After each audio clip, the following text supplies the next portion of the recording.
The map was already drawn. That was the part that stopped August Barker cold, stopped him mid-sentence, stopped the breath in his chest, stopped every assumption he had carried into the Harlan Creek schoolhouse on that sweltering Thursday afternoon in late September of 1883. He had come to hire a tracker. He had come with authority and urgency, and the kind of desperation that a man wraps in confidence so nobody sees the fear underneath. He had come expecting to do the convincing. Instead, he found Ida Langley standing at the front of an empty classroom with a map spread across the teacher's desk, a map covered in careful notations, marked trails, and a single red line drawn in grease pencil that cut straight through the Cimarron basin and ended at a location circled twice. She had not heard him come in. She was bent over the desk, her dark hair pinned loosely at the back of her neck, one finger tracing that red line with the quiet certainty of someone who already knew the answer to a question nobody else had thought to ask. August stood in the doorway for 3 full seconds before he spoke, and those 3 seconds rearranged something inside him that would never go back to where it had been. "Miss Langley," he said. She did not flinch. She straightened slowly, turned to face him, and her brown eyes carried no surprise whatsoever. They carried something else, recognition, and beneath that a wariness she had earned. "Sheriff Barker," she said, "I was expecting you yesterday." He stepped inside. The floorboards creaked under his boots. He was a large man, broad in the shoulders, with the kind of weathered face that spoke of 10 years riding under a hard sun, and he wore his star like it weighed something real. He looked at the map. He looked at her. He looked at the map again. "That line," he said, "is that the route Decker Cole is using to move the Harlan cattle off federal land and into New Mexico territory," she said. "Yes. He crosses the Dry Fork Wash at night, rests the herd near the Redstone Bluffs during the day, and he will reach the territory line in approximately 4 days if nobody stops him." She paused. 3 days now. I drew this 2 days ago." August Barker had been sheriff of Harlan County, Kansas, for 6 years. He had tracked outlaws through blizzards and tracked stolen horses through creek beds and tracked a wanted murderer for 11 days through the Flint Hills before bringing him back alive. He was not a man who was easily shocked, but standing in that schoolhouse with the afternoon light coming through the dirty windows and a schoolteacher looking at him with patient, steady eyes, he felt the floor shift under him like the world had quietly changed its rules. "How?" he said. It was not quite a full question. It was more like the beginning of a rearrangement. "Sit down, Sheriff," she said. "I will explain everything. And then you are going to need my help whether you want it or not, because without me, you are going to ride in the wrong direction and lose 3 days you do not have." He sat down. He did not know why he sat down.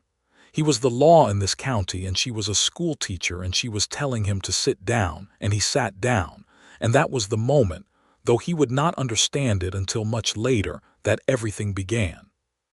To understand how Ida Langley came to have that map, you need to go back 6 weeks. You need to go back to the morning she arrived in Harlan Creek on the eastbound stage from Dodge City, with a trunk of books, a leather satchel of surveying tools, and a letter of appointment from the Kansas Board of Education that assigned her to the Harlan Creek School for the 1883 fall term.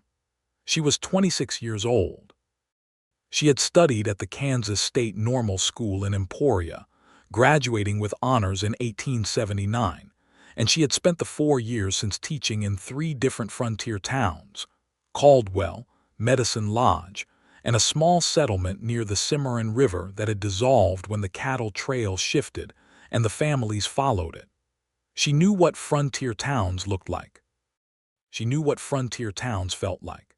She knew the particular silence of a place where people had learned not to ask too many questions and not to volunteer too many answers, because the wrong kind of knowledge got you in trouble. Harlan Creek had that silence. She felt it the moment the stage stopped and she stepped down onto the main street and looked at the way the men on the boardwalk watched her, not with the ordinary curiosity of a small town receiving a new face, with something more calculated. Something that measured whether she was the kind of woman who noticed things or the kind of woman who did not. She was very much the kind of woman who noticed things. The town itself was not remarkable: a main street with a general store, a saloon, a livery stable, a small hotel, a land office, and the sheriff's office with a jail attached. The schoolhouse was 2 blocks off the main street, a single-room building with a bell that had a cracked tone and windows that let in both light and wind. The teachers' quarters were in the back, a narrow room with a cot, a wood stove, and a window that faced north toward the open grassland. That north window was how it started. She had been there 4 days when she first saw the cattle moving. It was just before dawn, a gray light over the grass, and she was up early because she was always up early, and she stood at that window with her coffee and watched a long line of cattle moving across the flat country to the northwest, moving quietly, moving in a direction that made no immediate sense because there was nothing in that direction except federal grazing land and eventually the Cimarron basin. No ranch in that direction. No legitimate cattle operation. She watched for 20 minutes. She counted approximately 400 head and she counted 6 riders. She wrote it down in her journal: the time, the direction, the number, the description of what she could see. She did this not because she had any plan. She did it because she was the kind of woman who wrote things down. 2 weeks later she saw it again. Same direction, same pre-dawn hour, similar number of cattle, but this time only 4 riders.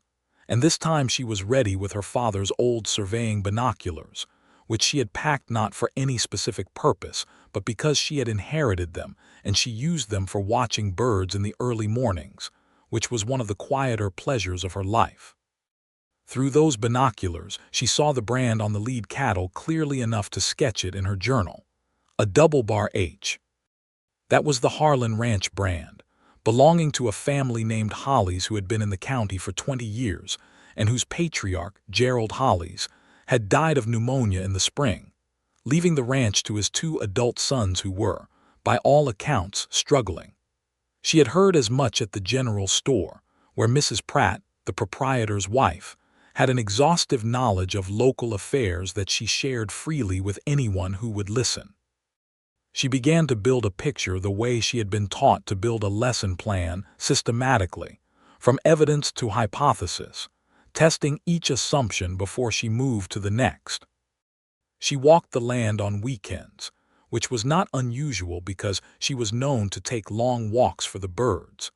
She had her binoculars and she had her journal, and she had the kind of trained eye that comes from spending 4 years in places where reading the land was not a hobby but a survival skill.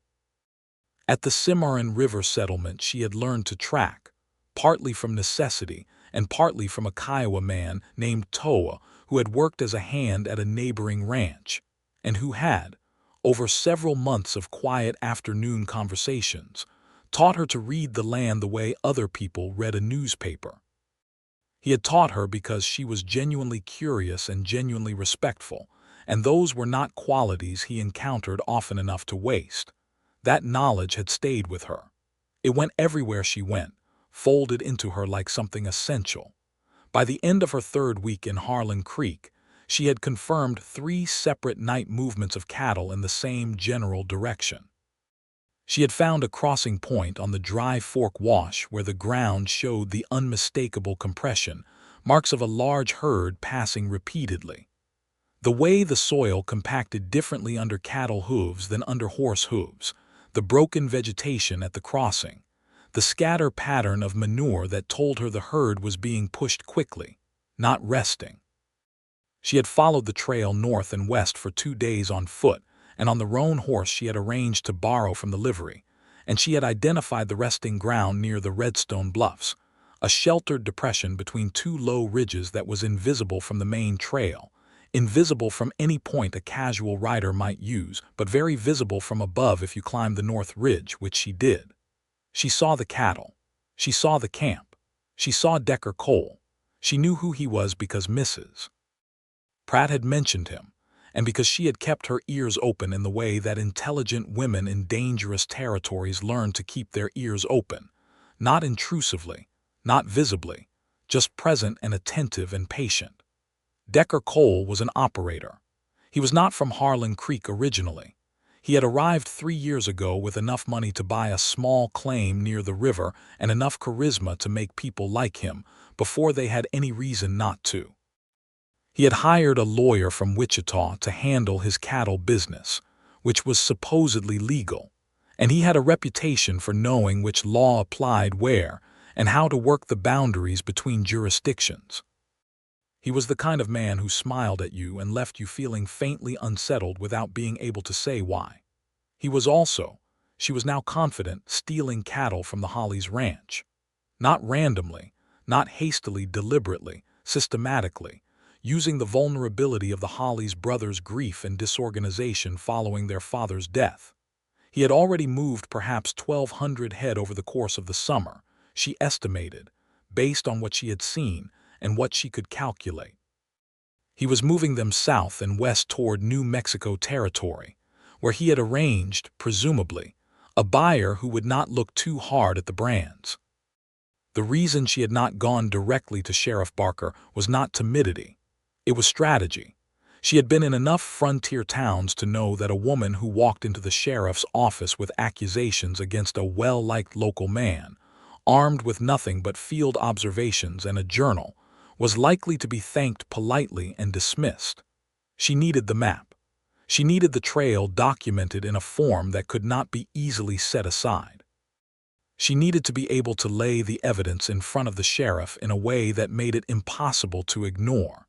And she needed to do it before Cole completed his operation, and the cattle were gone, and the Hollies brothers' livelihood was gone with them.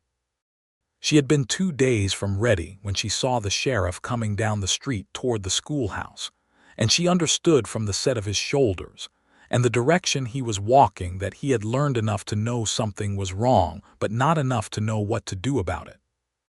So she had the map ready, and she straightened up, and she waited for him to walk through the door. And when he did, the expression on his face was everything she had been hoping for, and something else entirely that she had not prepared herself for at all. August Barker was 32 years old. He had grown up in central Kansas, the son of a homesteader who had come out from Ohio in 1862 and broken ground on 160 acres, that the grass and the weather and the financial panics of the following decade had slowly broken back.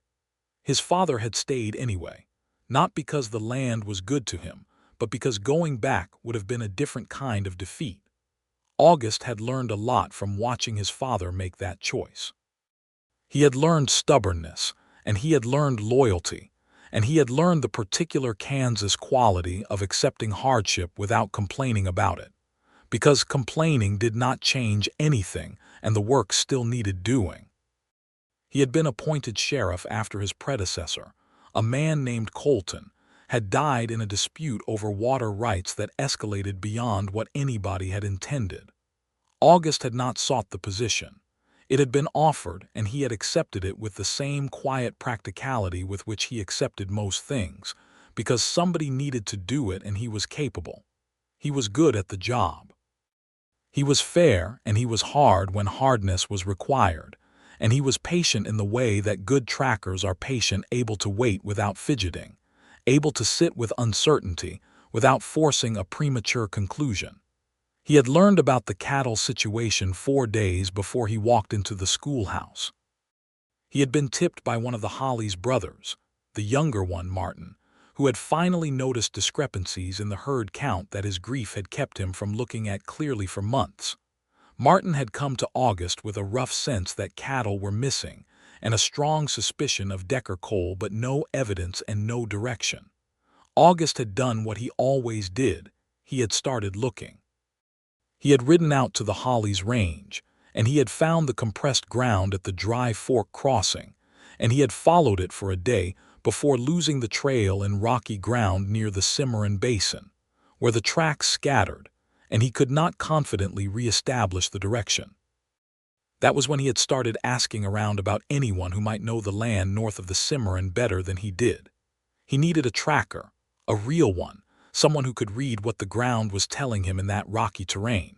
And 3 people in town, the livery keeper, the general store owner, and a very forthcoming Mrs. Pratt, had all, in their own ways, mentioned the new schoolteacher. The way she walked the land on weekends.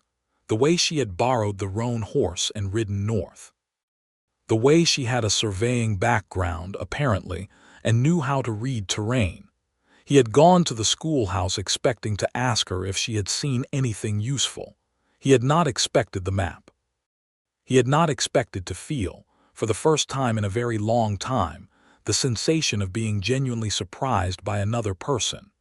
Now he sat across the teacher's desk from her, and she was explaining the map with the methodical clarity of someone who had organized her knowledge for exactly this presentation, and he listened without interrupting, which was not his usual way, but which seemed the only reasonable response.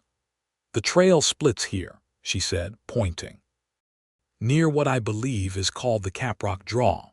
One branch goes toward the New Mexico line. The other turns back east toward the river. That is a decoy, I think, or was used as one on the first movement I tracked." He learned after that first time that the east branch does not hold the trail long enough to be convincing, so he abandoned it.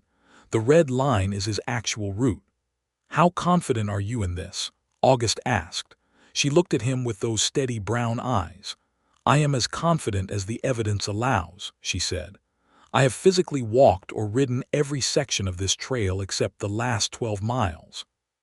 For those I have relied on elevation reading and terrain projection, which I will acknowledge is inference rather than direct observation.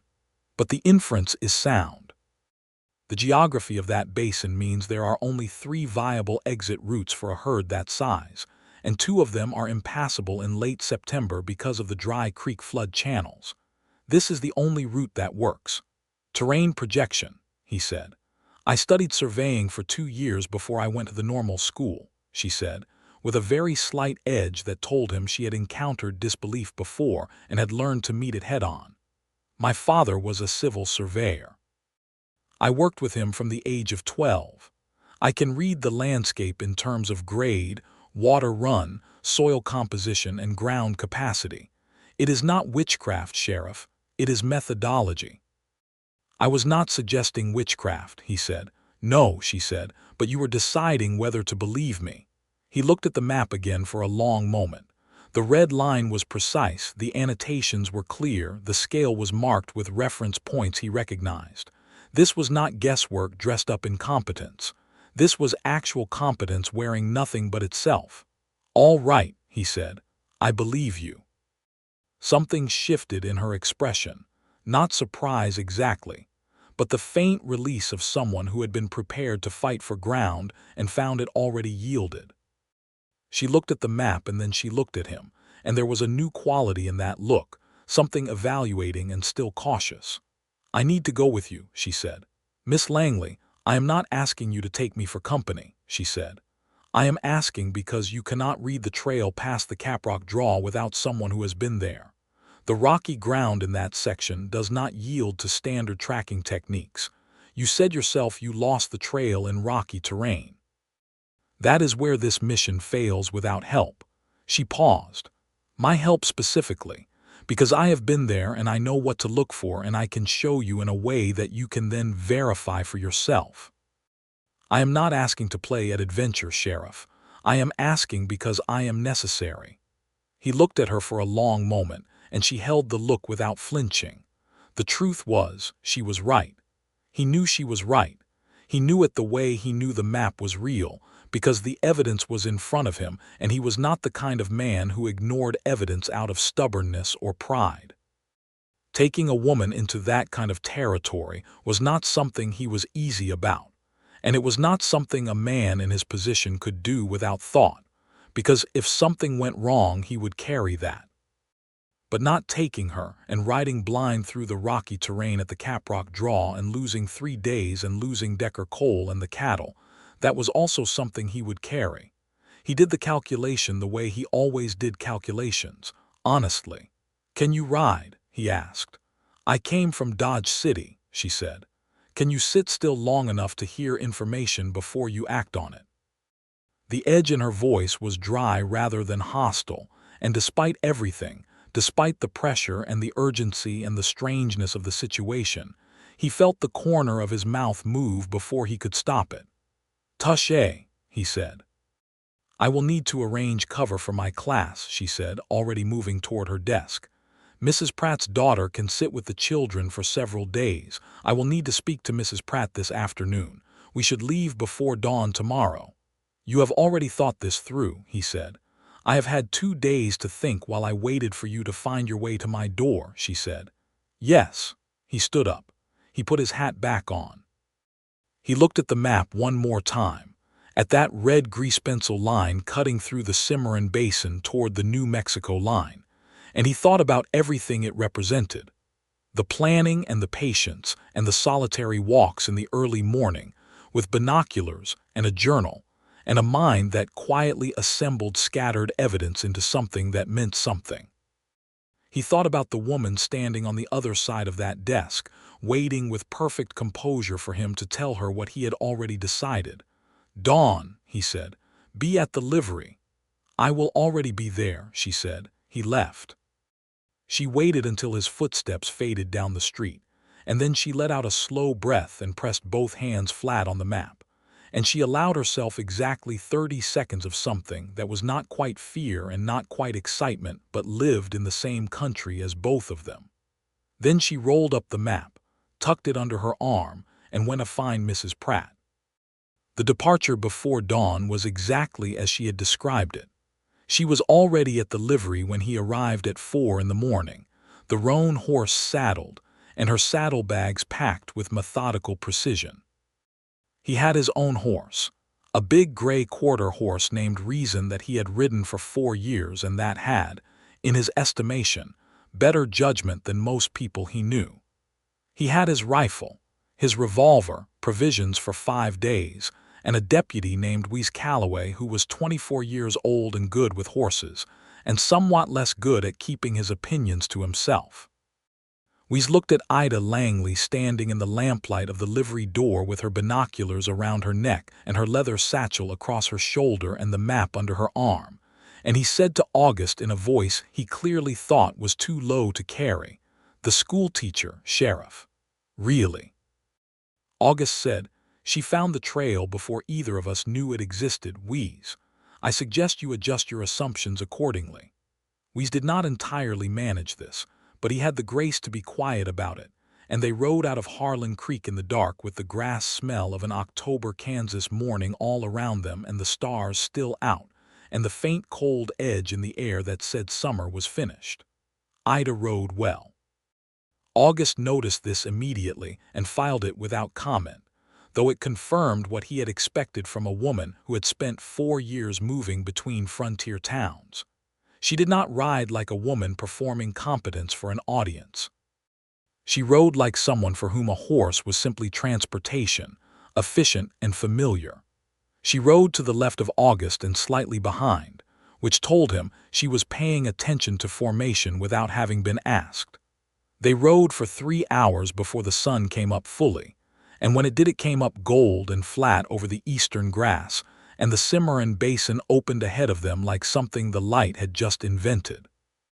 Ida reined in and looked at the country ahead, and August pulled up beside her and looked at it too, and neither of them said anything for a moment because the landscape did not require words. Then she said, "We bear northwest from here. I will take the lead." We made a small sound behind them. August did not look back. "Lead," he said. The first day of riding established a rhythm that surprised August with how quickly it settled. She was not a talkative guide. She did not narrate as she moved, did not explain each decision as she made it. When she stopped to examine ground, she examined it with focused attention and then communicated what she found in clear, direct language that gave him the information and moved on. He found himself watching her work with the concentrated attention he usually reserved for his own tracking, watching her crouch over a section of disturbed ground, watching her angle her head to read the shadow pattern on flattened grass, watching her press her fingers into compressed soil, and hold them there for a moment with her eyes half closed in concentration. At mid-morning she stopped the roan abruptly, swung down from the saddle, and crouched over a section of rocky ground that, to August's eye, showed nothing meaningful. He dismounted and came to stand beside her. She was studying a crack in the rock face where a piece of dried grass had been pressed into the sediment. "He passed here within 36 hours, she said. "Not earlier. Look at the moisture content in the crack. The grass is pressed flat but not yet desiccated. And here," she moved her finger along the rock face an inch to the right, "the lichens have been scraped. Not by weather, by the flank of a moving animal, something large. At this height, a steer." August looked at what she was pointing at. He saw it now that she was showing it to him. The faint abrasion on the gray lichen, the compressed grass, the very slight disruption in the debris that had settled in the rock crevice. He had missed all of it in a quick pass. He would have said there was nothing here and ridden on. "You learned this from a Kiowa man," he said.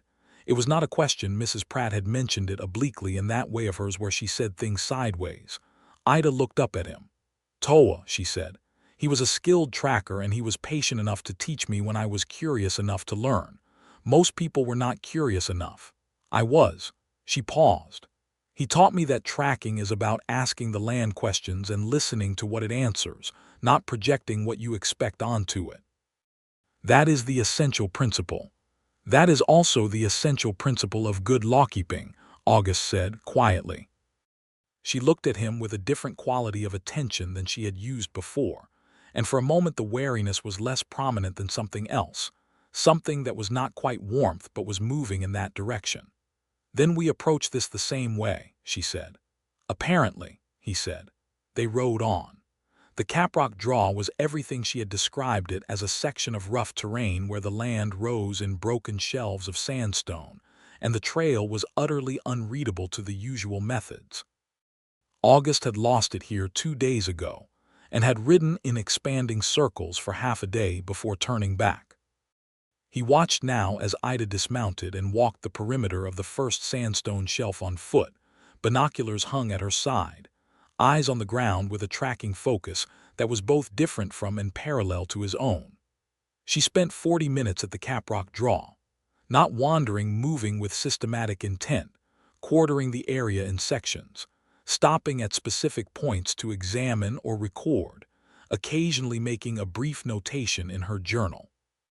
He and Weeze waited on horseback at the edge of the rocky section, and he watched her, and he felt the thing he had felt in the schoolhouse deepen into something he could not immediately name. Respect was part of it. But it was more than professional respect. It was the particular quality of admiration that happens when you watch someone do something with such evident mastery that it changes your understanding of what is possible. She came back to her horse. "He came through here on the southern shelf, not the middle one. The middle looks easier, but the southern shelf has a protected underside that holds compression even in stone. You can see it if you know what a loaded herd does to the laminated surface at this temperature range. The stone breathes, essentially, and the compression leaves a shadow in the lamination. Toa called it the stone's memory." She showed him the notation in her journal, a small, precise diagram of the shelf layers with marks indicating pressure points. "We rejoin the trail here and follow it northwest, another day and a half of riding." We said, "I'll be," and then stopped himself, apparently remembering August's instruction from the livery, and instead said, "That is remarkable, Miss Langley." She looked at him with a dry and not unkind expression. "It is methodology," she said, which was what she had said to the sheriff, and which carried in it the echo of every time she had been doubted. "It only looks remarkable because the expectations were low." They made camp that night in a shallow draw that offered wind cover, and August built the fire while we saw to the horses, and Ida made coffee with the efficient economy of someone who had made camp coffee many times in many different draws. They ate in companionable near silence, the fire between them, the Kansas night enormous above them, and the stars absolute and brilliant in the way they are only when you are very far from any light. August watched her across the fire while she wrote in her journal, the firelight on her face, her expression concentrated and private in the way of someone recording information, but also, he sensed, thinking through something more than information. She held her pencil with 2 fingers and a thumb in a way that was slightly unusual and efficient, and she occasionally stopped writing to look out into the dark beyond the fire with an expression that was both alert and contemplative. "How long have you been moving from town to town?" he asked. She looked up from the journal. "For years," she said, "since I finished the normal school. No fixed place." "Not yet." She closed the journal on her finger to hold her place. "The board places teachers where they are needed. Harlan Creek needed one. Do you choose where they place you, or do they choose for you?" A pause. "Something between the two," she said. "I have preferences and I have expressed them, and sometimes they are honored and sometimes they are not. This placement was not unwelcome, but not chosen." "No." She opened the journal again and he thought she was done with the conversation, but she said without looking up, "It is not a complaint. I am good at adapting. I have become skilled at finding the shape of a new place quickly, reading its patterns." "Like tracking," he said. She looked up again. In the firelight her eyes were dark and warm and direct, and he felt the look land somewhere that surprised him.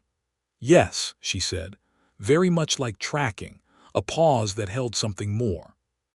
"Though a place cannot tell you who you are, the way a home can." He said nothing, because there was nothing glib to say to that, and he was not a glib man.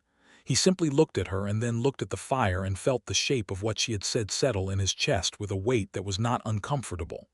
It was the weight of something true. We fell asleep against his saddle at 9 o'clock. August and Ida remained by the fire, not talking much, not needing to. The silence between them was the kind of silence that has texture to it. Not empty, but full of things that haven't been said yet, because the time is not yet right. He noticed the way she tucked her feet up under herself on her bedroll. He noticed the way she kept her binoculars close even when she had no immediate use for them. The way a person keeps close the things that have been essential often enough to become habitual. He noticed her hands capable and ink-stained at the right forefinger, the surveyor's hands that could read stone lamination and the teacher's hands that corrected copybooks, both at once. "You should sleep," she said finally. "I will take the first watch." "Miss Langley, I am a light sleeper and I am not tired," she said. "You can argue about it or you can sleep. The mission is better served by the second option." He laughed. It was a short laugh, but it was genuine, and it surprised him as much as it seemed to surprise her. "Yes, ma'am," he said, because it was the only honest response. He slept. And she sat by the banked fire with the Kansas night around her and her journal, and the distant sound of the horses, and the particular loneliness of the frontier that she had learned to be at home in. And she thought about the man sleeping 8 feet away from her who had looked at her map and said, "I believe you," and who had watched her work at the Caprock draw with an expression she had not seen from many men, not skepticism, not condescension, not the particular variety of discomfort that capable women sometimes provoke in men who are not sure what to do with capability. He had watched her with the clean expression of someone encountering excellence in an unexpected place and being genuinely glad of it. She had not prepared herself for that. She had prepared herself for arguments and doubt and the slow erosion of having to prove things. She had not prepared herself for belief that arrived without argument, and she found that the absence of the fight she had expected left a space that something else was quietly filling. The second day's riding brought them into the outer edge of the Cimarron basin as the light was going golden in the mid-afternoon, and Ida had them slow and then halt when they crested a low ridge, and she put up her binoculars. 2 miles ahead, in the sheltered depression she had identified from her earlier reconnaissance, there was the Decker coal camp. She could see the dust signature of the cattle herd, settled for the day, and the 4 canvas shelters of the riders and the horses on a picket line. She lowered the binoculars and turned to August and said, "They are there. 4 shelters, at least 6 riders from what I count. He will move again after dark." August took her binoculars without asking, a reaching gesture that was natural and unself-conscious, and looked through them for a long minute. "You said 6 riders," he said. "I count 7. "Show me," she said immediately, and he adjusted the focus and handed them back, and she looked and then said, "You are right. The 7th is behind the eastern shelter. I missed him." She was not defensive about this. She simply noted it and incorporated it. 7 riders and 2 of us in wheeze, which makes this something that requires thought. I do not intend to ride in shooting, August said. I would be very concerned if you did. I intend to wait for them to move the herd tonight, and I intend to intercept them at the narrows past the Caprock draw. On the trail, with the herd around them, they cannot maneuver freely. And at the narrows, I can show legal authority and give them the opportunity to surrender before anything else happens. Ida lowered the binoculars. That is a sound plan, she said. If you also send a message to Marshal Reeves, who I believe operates out of Fort Smith and has jurisdiction in this territory, you have federal authority to back you. August looked at her. You know Bass Reeves. I know of him, she said. He is one of the most effective lawmen operating in Indian Territory, and he has jurisdiction that extends into this border region. If Decker Cole is moving stolen Kansas cattle into New Mexico Territory, you are dealing with an interstate theft operation, and federal jurisdiction is relevant. She paused. I thought about this before I drew the map. He sat on reason and looked at her and felt that thing in his chest that had no clean name yet, and which he was not going to examine out loud. Not here. Not with Wheeze pretending to check his saddlebag straps 15 feet away. He looked at her with everything he felt written plainly enough on his face that she could see it if she chose to. She chose to look at the camp in the basin instead. But the very slight color that rose along her cheekbones was its own answer. Wheeze had, in fact, a friend with a fast horse who could carry a message east toward Fort Smith if they could reach the nearest telegraph station at the crossing town of Millbrook, which was 12 miles back along their trail. August sent him with a written message addressed to Marshal Bass Reeves's office, explaining the situation in plain language and requesting federal assistance at the Caprock Narrows. Then it was August and Ida alone, in the long hours of waiting for dark. They pulled back from the ridge and made a cold camp in a draw below, no fire, and they ate from their provisions and drank water and sat in the afternoon light that moved slowly across the sandstone around them. The waiting was familiar to August in the way of long lawman experience, but it had a different quality with her beside him, not more difficult but more present, more vivid. He was aware of her in the way you are aware of something that matters. She read from a small book she had taken from her saddlebag. He caught the title at an angle, a collection of natural history essays, and occasionally made a note in her journal. And he cleaned his revolver with the methodical attention of a man whose life has occasionally depended on that cleanliness, and neither of them spoke for a long time. "Why did you become a lawman?" she asked, without looking up from her book. He thought about it honestly. "'Cause somebody needed to," he said. "And because I can bear the hardness of it without letting it make me hard." She did look up then. She studied him with that evaluating, intelligent look. "That is a more thoughtful answer than most men give," she said. "Most men give a different answer because they think it sounds better," he said. "Yes," she said. "They do." She looked back at her book, but the small smile at the corner of her mouth remained for longer than she probably intended. "Why teaching?" he asked.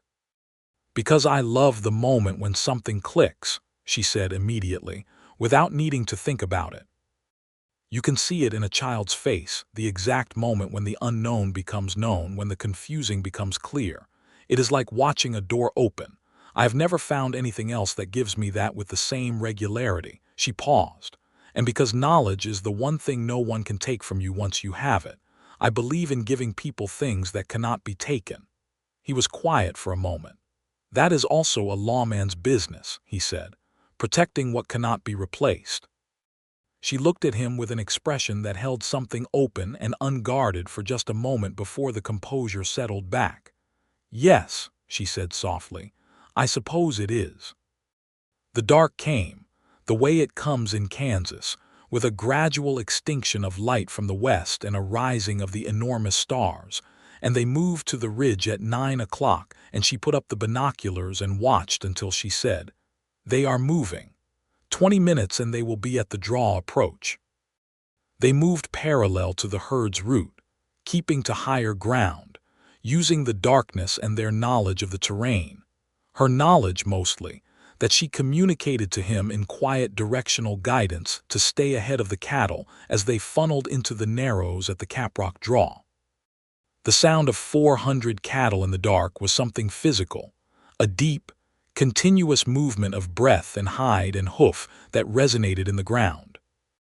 August positioned himself and Ida at the narrows where the trail compressed between two sandstone walls, and when the lead cattle came through and the first riders materialized in the darkness behind them, he stepped out into the trail with a lantern and his badge and his rifle, and he said in the carrying voice of a man who had done this before and who meant every word of it, "Decker Cole, this is Sheriff August Barker of Harlan County.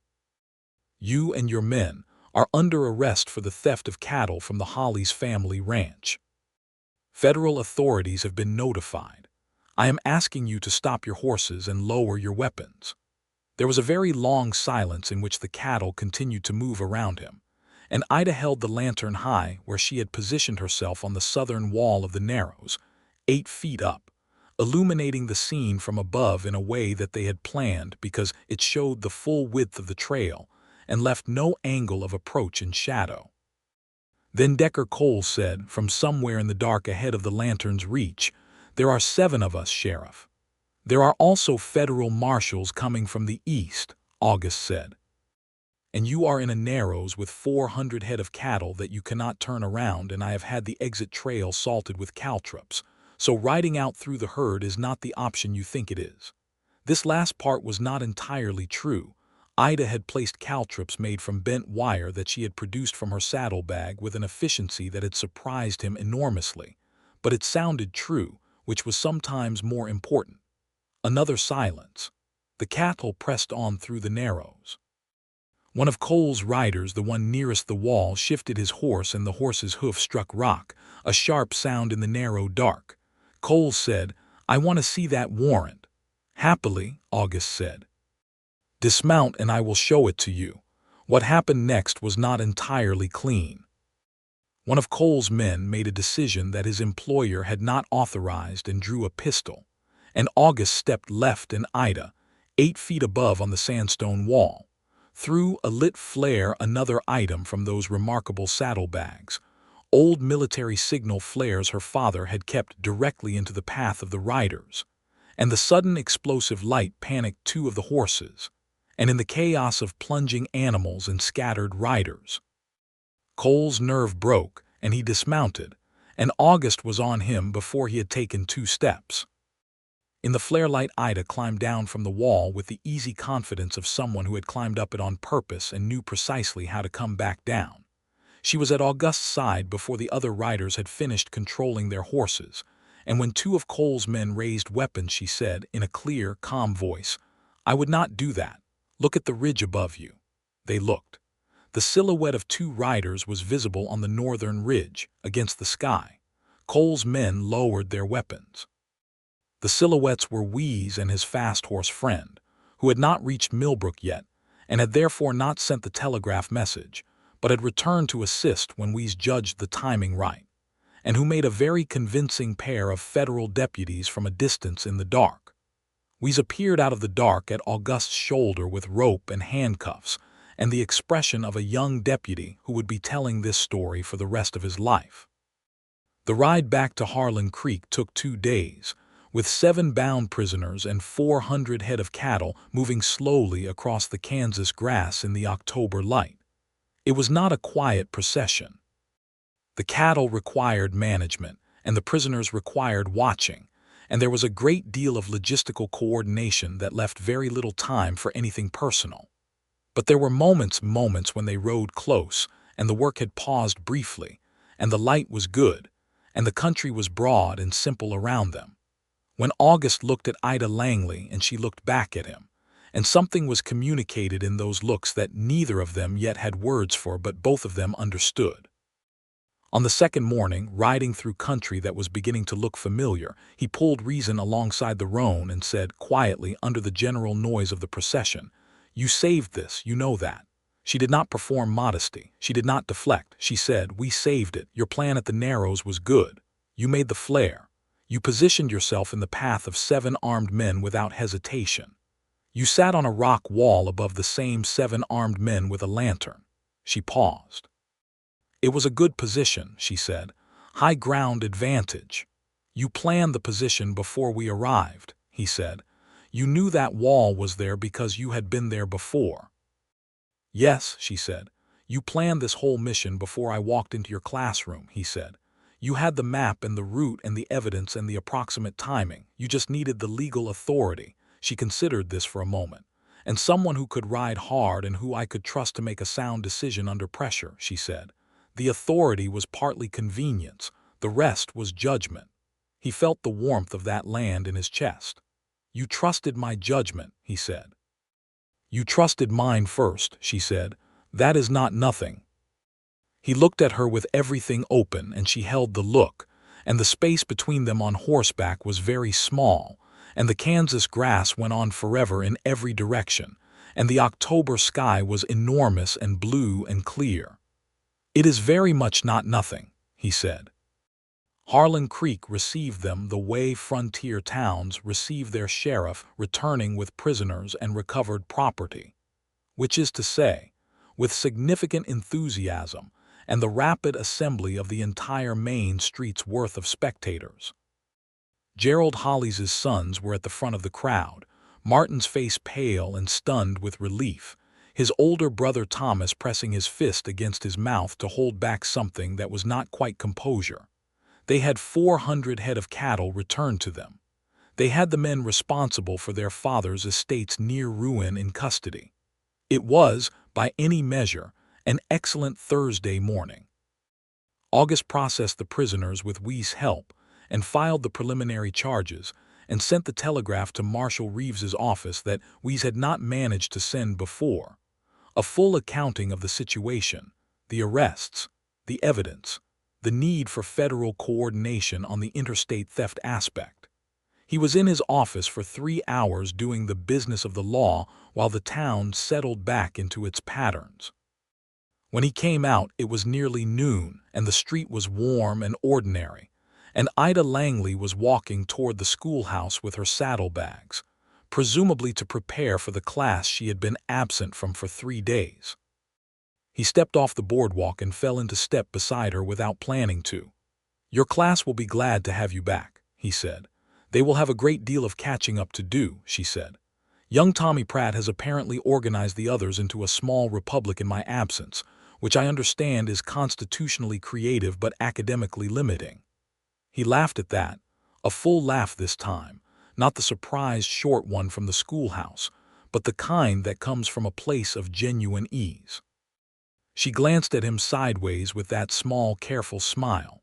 They walked. The schoolhouse was 2 blocks away, and neither of them was walking very quickly.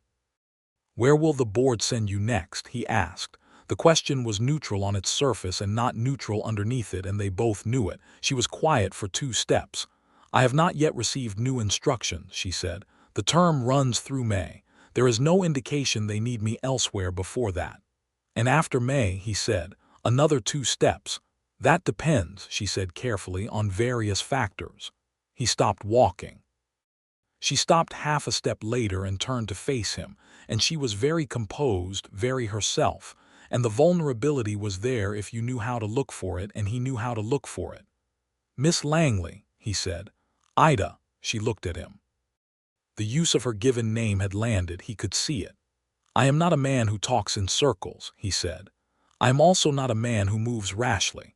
But I am standing here on this street at noon in front of the entirety of Harlan Creek, or at least whatever portion of it is watching from behind their curtains, and I am telling you that I would like the opportunity to know you better, properly, over time and with intention.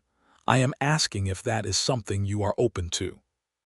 Ida Langley stood on the main street of Harlan Creek and looked at August Barker, and did the thing she rarely allowed herself to do, which was to let what she felt be fully present in her face without management. "I am open to it," she said, "with the understanding that I am not interested in being a conventional frontier wife who surrenders her competence at the altar." "I would not know what to do with a conventional frontier wife," he said. "I would find her extremely dull." That smile, the real one, the one that reached her eyes and transformed her whole face into something that made the October day brighter than it had been arrived, and it was the most persuasive thing he had ever seen. "Then we are agreed," she said. "We are agreed," he said. She resumed walking. He fell back into step beside her. And neither of them said anything for the rest of the 2 blocks, but the silence was a different silence than any before it, the silence of something begun. The weeks that followed were the kind of courtship that suited them both, methodical and sincere and full of substance. He came to the schoolhouse on evenings when the law permitted, and they sat at the teacher's desk with the lamp between them and they talked.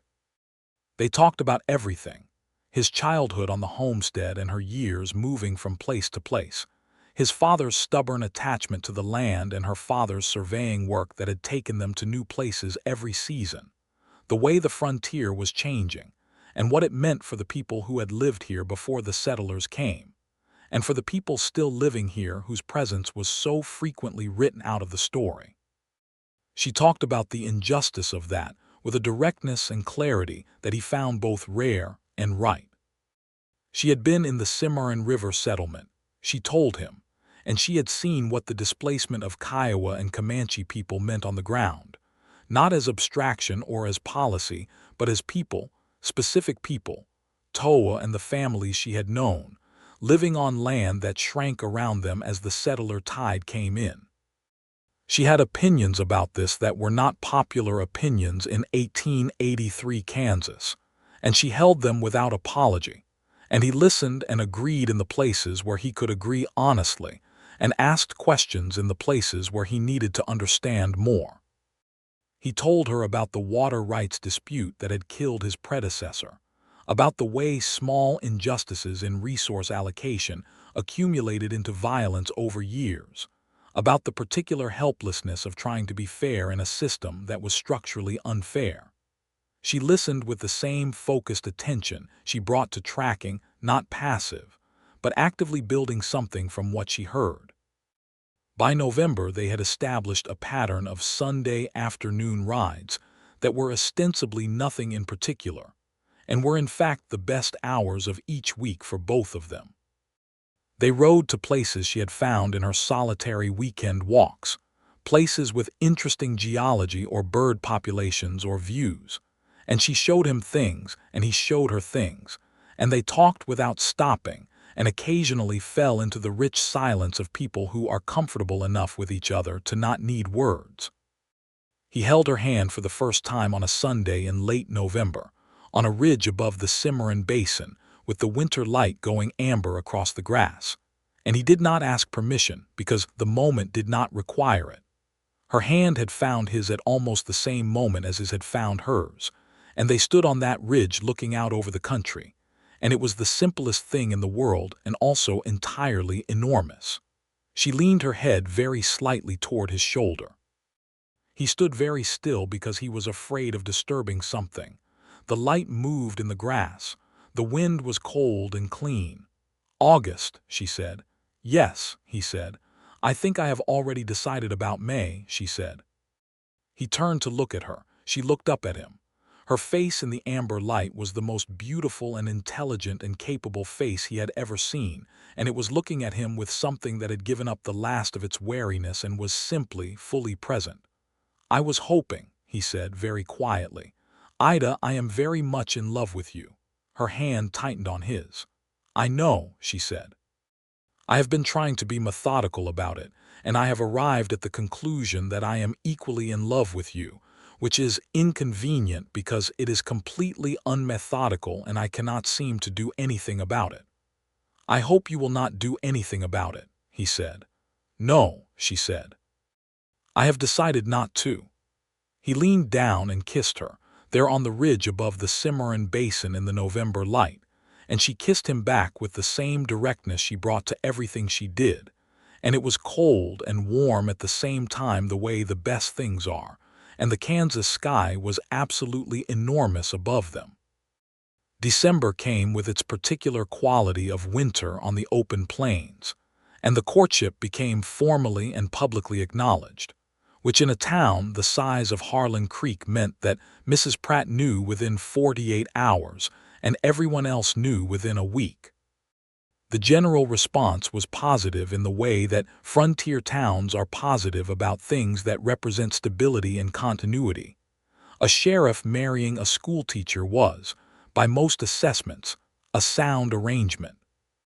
There were some raised eyebrows about the schoolteacher's particular variety of capability, her surveying tools and her tracking knowledge, and her habit of taking solitary rides to places that proper women did not usually go. But the raised eyebrows diminished significantly. Once people remembered that she had been instrumental in recovering 400 cattle and bringing 7 men to justice, which was the kind of track record that tended to settle arguments. Decker Cole and his riders were tried in the circuit court in January of 1884, and the prosecution was built substantially on the documentation that Ida Langley had compiled over 6 weeks.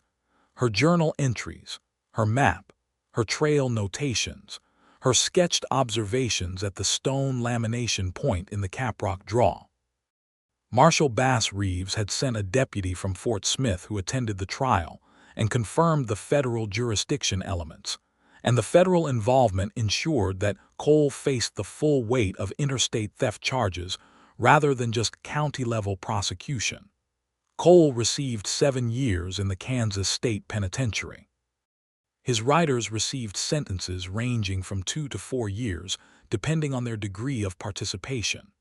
The Hollies brothers got their cattle back, minus the small number that had already been sold before August and Ida caught up with the operation, and for that the court ordered Cole to pay restitution from his assets. August attended the verdict with the quiet satisfaction of work completed properly. Ida sat in the public gallery with her hands folded in her lap and her expression composed and unreadable, and when the sentences were handed down, she opened her journal and made a final entry on the last page of the documentation. She had kept the closing notation on a systematic record that had begun with a pre-dawn observation through binoculars at a north-facing window. She showed August the entry that evening. It read simply, "Case resolved. All evidence admitted. Full sentences obtained. The Hollies family has their cattle. This trail is closed." He read it and looked up at her. "All trails close eventually," he said. "Yes," she said, "you pick up the next one." He proposed to her properly in February, with the snow on the ground and the wood stove going and the lamplight warm in her quarters at the back of the schoolhouse. He had a ring that had been his mother's, a plain silver band with a small turquoise stone that had no great monetary value, but had been his mother's favorite and most worn thing, and he placed it on the desk between them, and said what he had been preparing to say with the careful seriousness he brought to important things. He told her that he loved her not in the way of someone who had found a pleasing companion, but in the way of someone who had found the person who made everything else make more sense. He told her that he had no interest in her becoming less than she was, that her intelligence was not a quality he tolerated. It was a quality he needed, the way you need the true north on a compass. He told her that he understood she had not had a fixed place, that the frontier had asked her to be perpetually rootless, and that he was offering her a fixed place, not as a limitation but as a foundation, something to come back to. He told her that Harlan Creek would be fortunate to keep both of them. Ida looked at the ring on the desk and then looked at him, and her composure was not quite complete, which was rare enough to be entirely significant. "Ask me," she said. He asked her. She said yes. The wedding was in April, before the term ended, because they decided they would rather be married in the time they were sure of than wait for a future that was theoretically cleaner. The Harlan Creek church was small, but it was full. The Hollies brothers were there, and Mrs. Pratt, who wept from the second row, and Wes Calloway, who had cleaned up considerably for the occasion, and who spent the ceremony with the slightly stunned expression of someone attending an event that he had, in some small way, helped to bring about. The reverend who married them was a Methodist circuit rider named Thomas who had known August for 3 years, and who liked Ida immediately and permanently upon their introduction. because she asked him 3 considered questions about the theology of the ceremony and listened to his answers with real attention.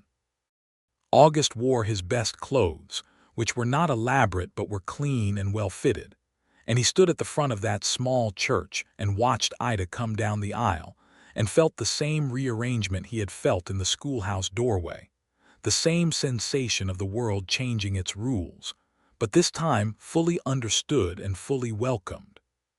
She wore a dress of deep blue wool practical for the season, beautiful in the way that practical things often are, and her hair was down in a way he had not seen before, which was not something she did for everyday life, but which she had decided on this particular day was appropriate.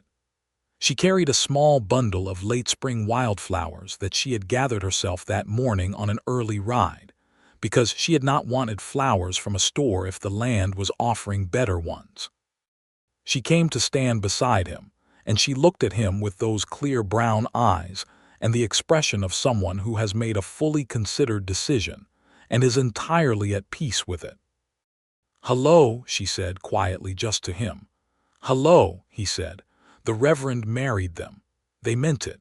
The spring came in fully by May, and Ida finished the school term with the sense of something completed and something beginning running in parallel. The Board of Education sent instructions for the fall term, and she wrote back to inform them that she was now Mrs. Barker of Harlan Creek and intended to continue teaching at Harlan Creek School, and that if they had objections, she would be interested to hear the pedagogical reasoning behind them. They did not, in fact, have objections. They sent confirmation, and a small increase in her annual stipend that she suspected was less a raise than an acknowledgement that a tracking-capable married woman teaching in an isolated frontier county was a net positive that the board would prefer to maintain.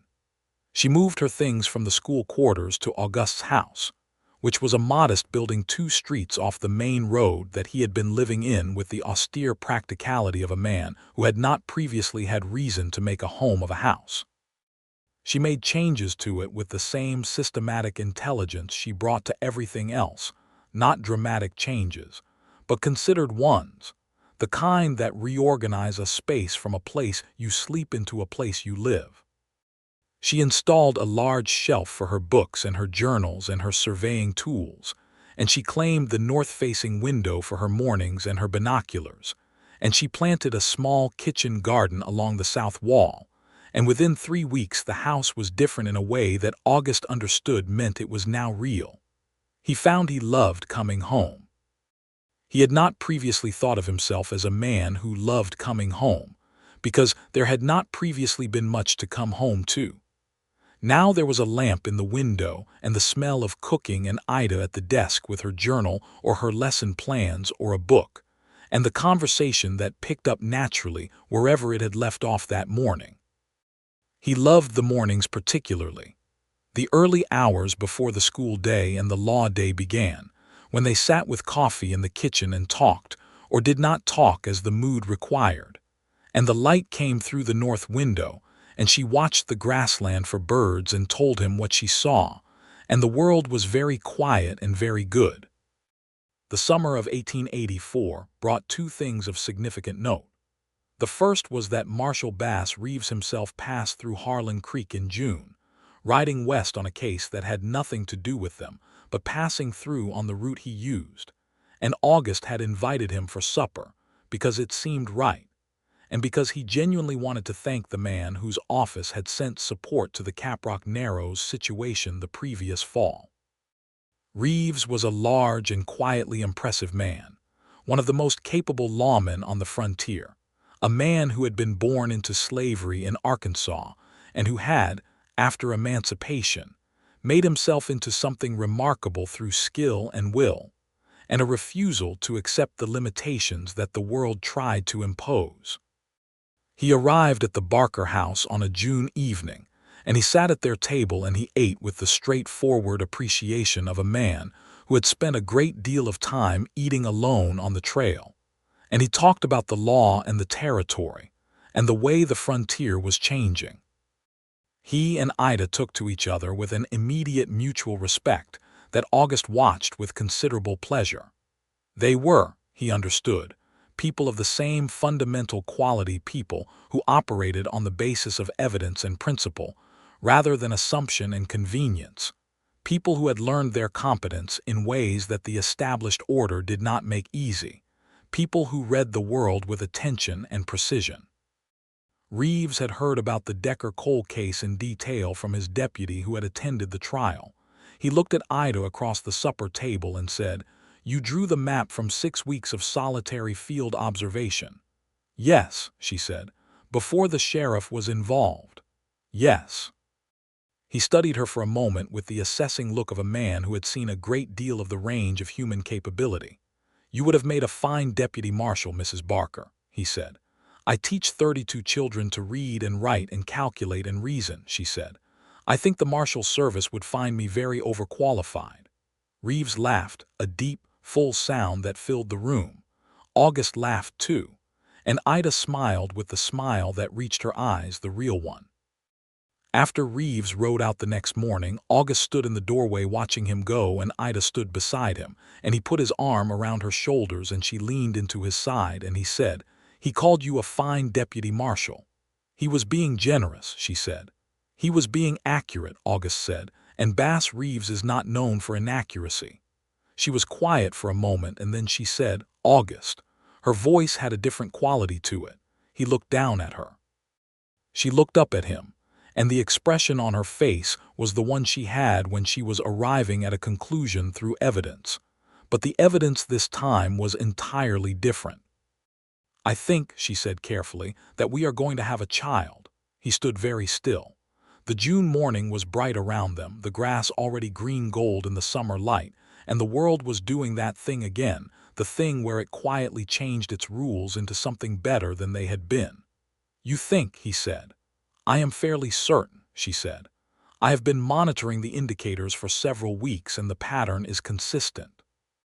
He turned to her fully and took her face in his hands and looked at her for a long moment in which neither of them spoke, because there was no adequate language for what was happening in both of them simultaneously. Then he kissed her forehead and held her against him and felt her arms come around his back, and neither of them said anything for a long time, which was exactly right. Their son was born in February of 1885, in the middle of a Kansas winter that had been coming at them from the northwest for 3 months, and that showed no particular signs of relenting.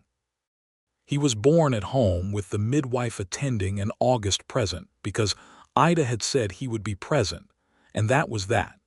And he arrived after an efficient 6-hour labor with the expression of someone mildly surprised to be somewhere new.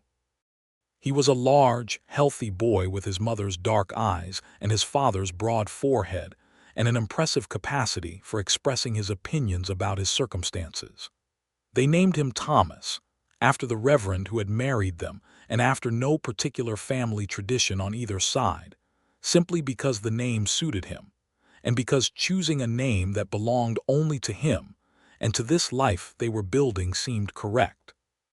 August held his son for the first time in the February lamplight of their bedroom while Ida rested, and he felt the specific and complete terror and gratitude of someone holding something irreplaceable, and he looked at his wife who was watching him hold their child with an expression that combined exhaustion and a love so comprehensive it filled every corner of the room.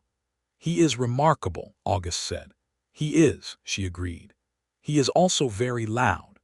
"He gets that from his mother," August said. "Her voice carries well under pressure." She threw a pillow at him, which he caught without dropping the baby, which she acknowledged was impressive. Thomas grew up in Harlan Creek with the particular benefits of having a sheriff for a father and a tracker for a mother. He was, from the beginning, a child of the outdoors. He could identify tracks by the age of 4, and he could read a weather pattern by the age of 6, taught by his mother on their early morning walks, taught in the same patient and evidence-based way that Toa had taught her, passing the knowledge forward in the chain of careful instruction that she had become part of. August taught him the horses and the law, not the enforcement of it, not yet, but the principle of it, the reason for it, the difference between rules and justice and why both mattered. The schoolhouse continued to be Ida's domain and her pride. She was there every morning, and she was, by all accounts, an exceptional teacher, not just capable but inspiring in the specific way of teachers who genuinely believe that the students in front of them are capable of more than they currently know. She expanded the curriculum over the years, adding natural history and basic surveying principles, and, controversially to some, geography and history that included the full story of the land they were living on, not the triumphalist version but the honest one, the one that acknowledged who had been here before and what had happened and why. There were parents who objected to this. She met their objections with the same methodical clarity she brought to everything, explaining her reasoning, presenting her evidence, and in most cases winning her argument not by volume but by logic, which was the only tool she had ever needed. August backed her publicly and privately and completely, not because she needed him to. She was more than capable of managing the school board without his help, but because it was right, and because supporting what was right in public mattered to the kind of sheriff he was trying to be. In the fall of 1887, when Thomas was 2.5, Ida came home from school on a Thursday afternoon and sat down across from August at the kitchen table with the expression of someone who has been monitoring indicators. "Again," he said. "The pattern is quite consistent," she confirmed. He grinned at her with a completeness of joy that she had long since stopped finding surprising and had never stopped finding wonderful. Their daughter was born in April of 1888, with the spring coming in full, and the birds Ida loved in abundance outside the north window, and she was born in less than 4 hours with her mother's characteristic efficiency and her father's blue-gray eyes. They named her Alina because Ida had carried the name quietly for a long time, a name she had connected with competence and grace, and because their daughter arrived in the world with an expression of composed assessment that suggested the name suited her. Thomas was fascinated by his sister in the particular way of 3-year-olds confronted with a new and surprising development. He inspected her with the serious attention he brought to interesting specimens and reported to his father that she was very small but seemed capable. August agreed that this was an accurate assessment. The years from 1884 to 1890 were the years in which Harlan Creek grew and changed, and Ida grew and changed with it, and the love between them deepened from something bright and new into something that had put down roots so comprehensive that you could not easily see where one life ended and the other began. They had disagreements. She was direct and he was stubborn, and they both had strong convictions. But they had disagreements in the manner of people who fundamentally respect each other, which meant the disagreements were usually productive and ended in either one of them changing their mind based on the other's reasoning, or a compromise that neither found ideal but both found honest. She never stopped tracking. It was as much a part of her as the teaching, as the binoculars always within reach, as the journal always accumulating.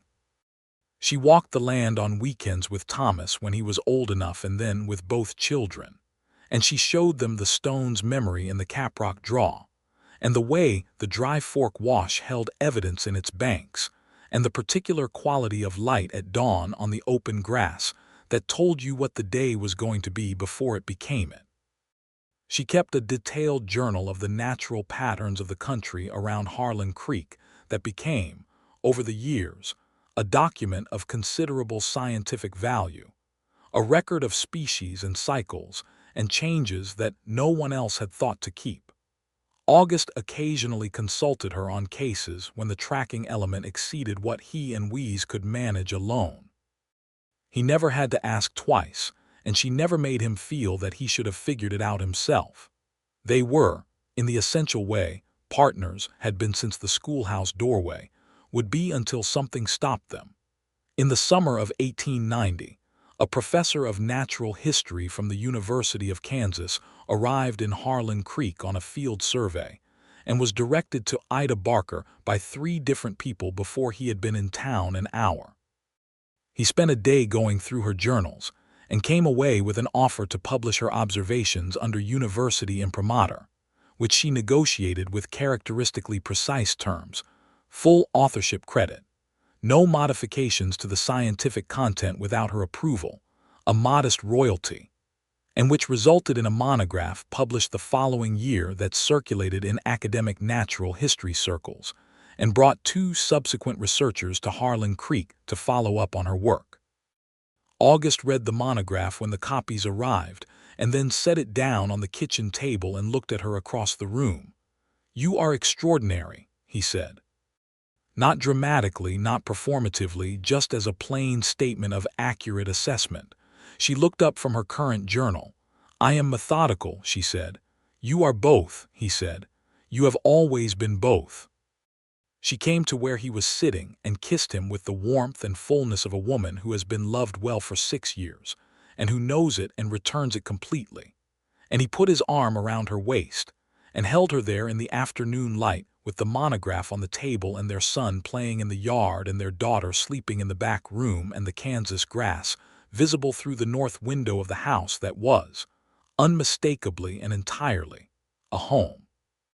The trail of their life together was visible from any good vantage point and readable to anyone who knew what to look for.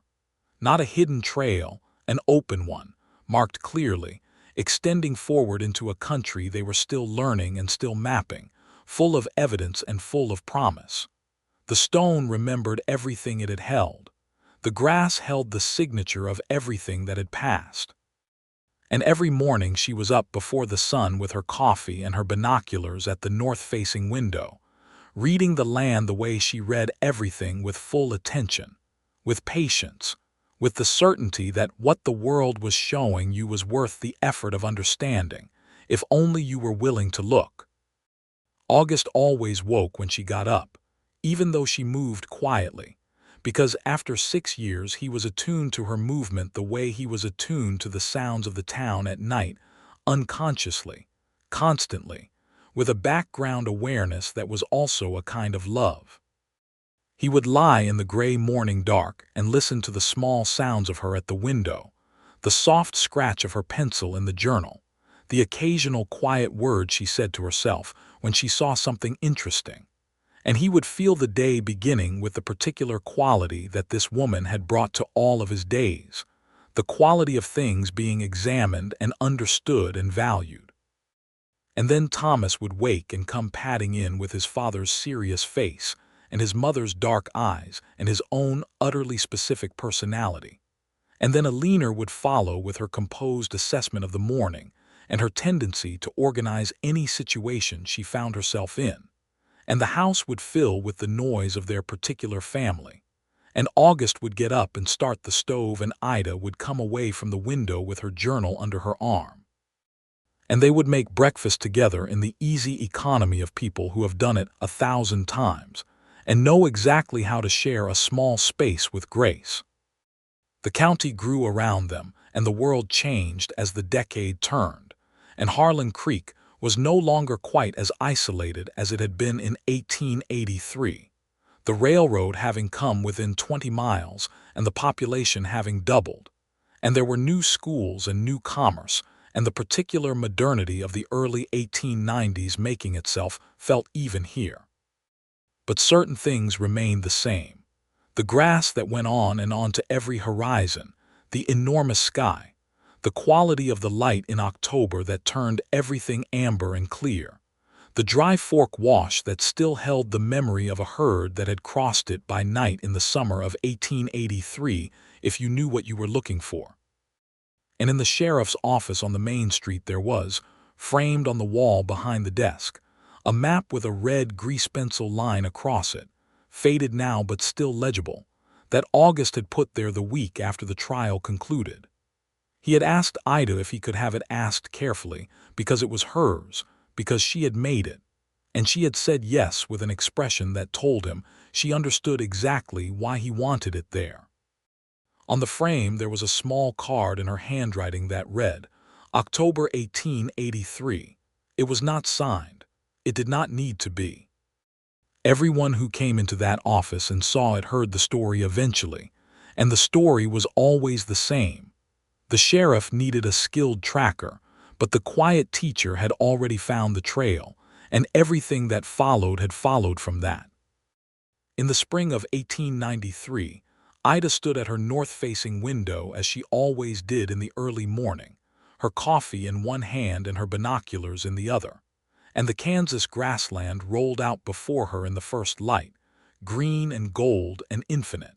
And she heard August's step in the kitchen and the sound of the stove door, and smelled the coffee going on.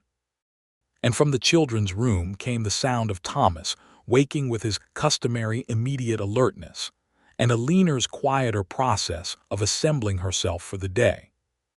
She lifted her binoculars and swept the northern distance, and in the gray-gold light of that spring morning the land was exactly itself, unchanged and always changing, readable and always new, holding its evidence quietly in the compression of its grasses and the memory of its stones.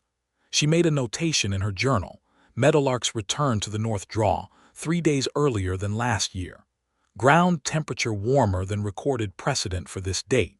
Spring advancing. Everything consistent with the pattern. Everything consistent with the pattern. 10 years of mornings in this house, in this town, in this life that she had not planned but that she had arrived at along a trail of her own making. The woman she had been on the stage from Dodge City, careful, capable, solitary, armored with competence, because competence was what she had, would not have been able to predict any of this. Would not have been able to predict the map on a sheriff's wall, or a man who said "I believe you" without argument, or children who went to sleep every night knowing exactly where they belonged. She would not have changed a single notation. August appeared in the doorway behind her.